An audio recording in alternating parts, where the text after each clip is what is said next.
আমরা বলতে চাই এই পেশিবাদ শেখ হাসিনা তার পরিবারের প্রত্যেকটি সদস্য হল দুর্নীতিবাদ। হাজার হাজার কোটি টাকা লুটপাট করেছে। তার মন্ত্রী এমপি সমস্ত দুর্নীতিবাদ। আজকে দেশ ছাড়ছে, সবাই পালিয়ে গেছে।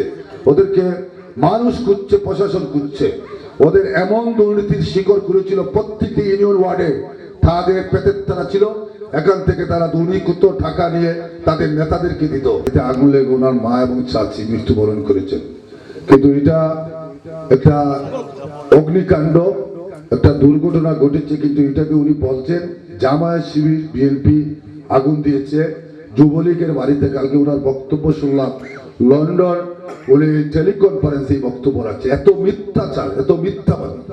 উনি 17 বছর এই মিথ্যা কথা বলে মানুষকে বিভ্রান্ত করছেন, নির্যাতন করছেন, নিপীড়ন এখনো করছেন।